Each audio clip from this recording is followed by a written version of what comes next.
بسم اللہ الرحمن الرحیم۔ عمران خان کی حالت اتنی خراب ہے کہ اب انہیں صبح شام نیند کی گولیاں دی جا رہی ہیں، یعنی حالات اس درجہ خراب ہیں۔ حکومتی ڈاکٹرز کو یہ اجازت کیوں دی گئی کہ وہ بلڈ پریشر کی رپورٹ جو آج تک کے چھپاتے رہے ہیں ڈاکٹرز، ان کو یہ اجازت کس نے دی کہ وہ سپریم کورٹ میں جا کر عوام کو بھی یہ بات بتا دیں کہ ان کی طبیعت اتنی زیادہ خراب ہے؟ اس کے پیچھے کیا راز ہے جو اب تک چھپاتے آ رہے تھے، وہ بتانے کیوں لگے؟ کیا پی ٹی آئی اب 27 ستمبر تک کا انتظار کرے گی یا سڑکوں پہ آ کے اپنا فرض نبھائے گی؟ نئے صوبوں کی بحث میں الجھا کر کہیں یہ عمران خان کو ٹھکانے نہ لگا دیں۔ A++A++ کی انزائٹی کیا ہوتی ہے، اور ڈاکٹر اختر نے سی ٹی کورونری اینجیوگرافی کے لیے کیوں کہا، یعنی معاملہ انہوں نے دل تک پہنچا دیا ہے، معاملہ دل تک پہنچا دیا ہے۔ اور صاحبوں، یہ دل کا معاملہ ہے، کوئی دل لگی نہیں، یہ وہاں تک انہوں نے پہنچا دی بات۔ عمران خان کی صحت کی رپورٹ جو اڈیالہ جیل میں سپرنٹینڈنٹ اڈیالہ نے جمع کرائی ہے، اس کی ہلچل سب طرف ہے، آپ کو تفصیل پتہ چل چکی ہوگی، تو میں کچھ اہم پوائنٹس آپ کے سامنے رکھتا ہوں۔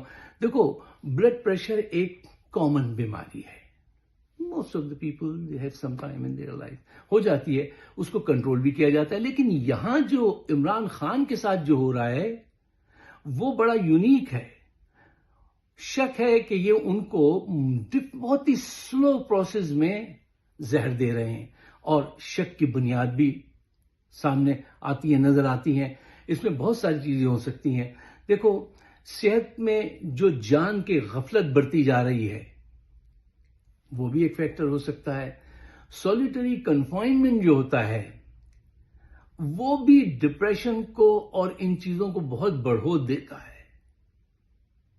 مطلب ایک قتل ہوتا ہے نا کہ آپ نے گولی چلائی اور کسی کے جا کے لگی اور آپ کو نظر ہو گیا، اور ایک طریقہ یہ ہے جو اختیار کر رہے ہیں گریجولی، کہ اب سولیٹری کنفائنمنٹ اتنی خطرناک چیز ہوتی ہے کہ دیکھیے مہینوں سے وہ شدید گرمی کے موسم میں ایک سیاہ تاریک کمرے میں بیٹھے ہوئے ہیں، پسینہ شرابور، ایک آنکھ ضائع ہو چکی ہے، ہاتھوں میں راشا آ چکا ہے، بلڈ پریشر آسمان کو چھو رہا ہے۔ وہ جب صبح یا شام زور سے چیختے ہوں گے، کہتے ہوں گے کہ اخبار دو، تو یہ انہیں اخبار نہیں دیتے، یہ انہیں نیند کی گولی دیتے ہیں۔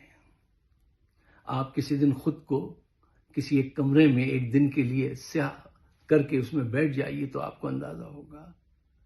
ذوالفقار علی بھٹو کو جب انہوں نے قید میں رکھا، یہ ظالم لوگ چھوڑتے نہیں ہیں، تو وہ سارا دن سلاخوں سے پیچھے دیکھا کرتے تھے کہ اس کے پیچھے کیا ہے۔ ذوالفقار علی بھٹو سارا دن کھڑکی سے باہر تکا کرتے تھے، وہاں کچھ نہیں تھا، ایک چھوٹی سی بہت پتلی سی سیل تھی۔ ایک دن کیا ہوا کہ ایک جیلر آیا ہوا تھا کسی کام سے ان کے پاس، اس وقت وہاں سے کسی ٹرک پہ گزرتے ہوئے لوگوں نے نعرے لگائے، تو بھٹو صاحب کو بڑی بے چینی سی، خوشی سی محسوس ہوئی، کہنے لگے کہ یہ بتاؤ یہ لوگ کیا نعرے لگا رہے ہیں، کیا کہیں جلسہ ہو رہا ہے؟ ان کو خیال گزرا شاید ان کے حق میں کوئی نعرے لگانے یہاں پہ آیا ہے ان کے، لیکن یہ کوفی قوم ہے، یہ کس کے لیے اٹھتی ہے؟ یہ تو پیغمبروں کے نواسوں کے لیے نہیں اٹھی۔ تو اس نے بتایا، جیلر نے، نہیں صاحب، یہ سیاسی وہ جلسے میں نہیں جا رہے، نعرے نہیں لگا رہے، یہ فٹ بال کا میچ ہے ان کا، جوانوں کا، یہ وہ اس طرف جا رہے ہیں، اس کے لیے نعرے لگا رہے ہیں۔ ان کے ساتھ انہوں نے کیا ظلم نہیں کیا تھا؟ جس دن ان کو دار پہ لے جانا تھا، اس دن ان کی بیٹی بے نظیر بھٹو گئیں اور انہوں نے کہا مجھے صرف اپنے باپ کو حق کر لینے دو، میں انہیں گلے لگانا چاہتی ہوں صرف 2 منٹ کے لیے۔ تو ان کا ہاتھ پکڑ کے کھینچا تھا کہ نہیں، پیچھے ہٹو، تمہیں اجازت نہیں۔ بیٹی باپ کو گلے نہیں لگا سکی تھی۔ ان کے ظلم اس طرح کے ہوتے ہیں۔ اچھا صاحب، دیکھیے، یہ جو خبر آج آپ سب کے سامنے آئی ہے، اس کو اس اینگل سے بھی دیکھیے اور سوچئے کہ یہ اہم ہے کہ یہ کیا بتا رہے ہیں، لیکن اس سے زیادہ اہم یہ ہے کہ یہ کیا چھپا رہے ہیں۔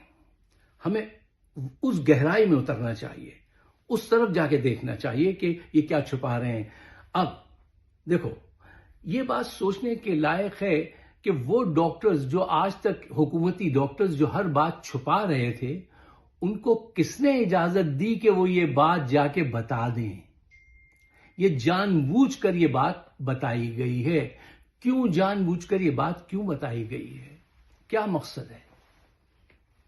مقصد یہ ہے کہ لوگوں کو ذہنی طور سے جھٹکے دیتے رہنا تیار کرو، پہلے افواہ پھیلاتے رہے۔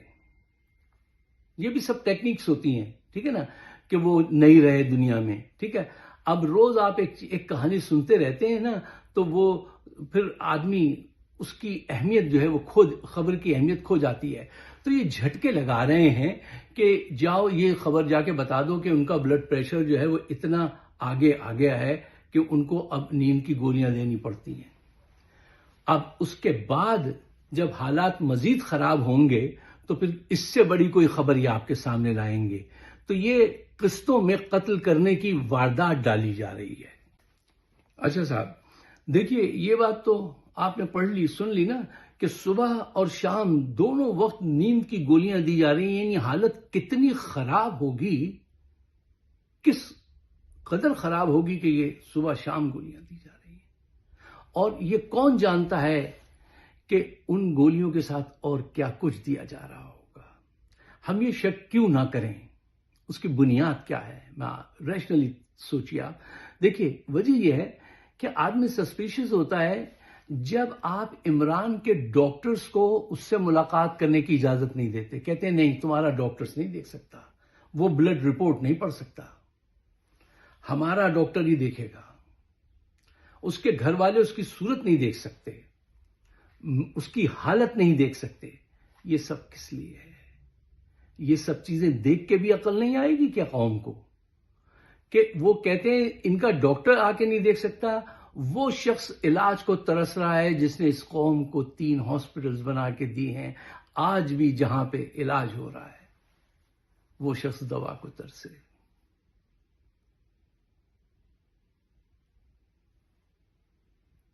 دیکھیے یہ چھپانا جو ہے نا، چھپائی کیا چیز جاتی ہے مجھے بتائیے؟ گناہ چھپایا جاتا ہے، بدکاری چھپائی جاتی ہے، غلط کاموں پہ پردہ ڈالا جاتا ہے۔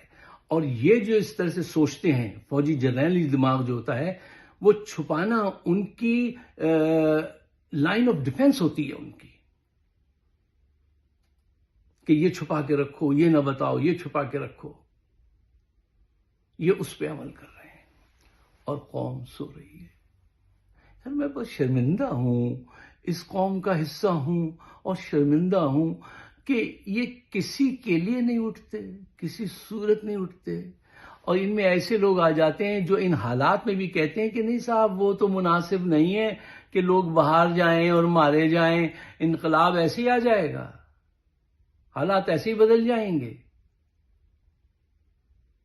اب بھی اگر قوم نہیں اٹھی تو بہت برا انجام ہے۔ اس سے زیادہ اور کیا برا انجام ہوگا کہ دیکھیے ملک میں ایک طرف قتل گاہیں سجی ہوئی ہیں، بلوچستان میں قتل عام ہو رہا ہے، اور دوسری طرف لوگ ناچ رہے ہیں۔ کل میں نیو یارک میں ایک پروگرام میں گیا تو ایک دوست مجھ سے کہنے لگے یار فائق صاحب یہ دیکھیے یہ یہاں ناچ رہے ہیں، وہاں پہ قتل ہو رہے ہیں، اس کا کوئی ذکر نہیں ہے۔ میں نے کہا بھائی کیا یہی اس قوم کا رویہ ہے؟ لیکن اب پی ٹی آئی کے پاس یہ آخری چانس ہے کہ اب اٹھ کھڑے ہوں، دیر نہ کریں، کہیں ایسا نہ ہو کہ کی میرے قتل کے بعد اس نے جفا سے توبہ کی، میرے قتل کے بعد اس نے جفا سے توبہ، ہائے زود پشیماں کا پشیماں ہونا۔ اب اٹھو ورنہ تاریخ تمہیں رون دے گی۔ اگر میری باتیں آپ کی سمجھ میں آتی ہیں تو برائے مہربانی اس کو شیئر کیجیے گا اور مجھے اپنے خیالات سے نوازیے گا۔ آپ سب کا بہت بہت شکریہ۔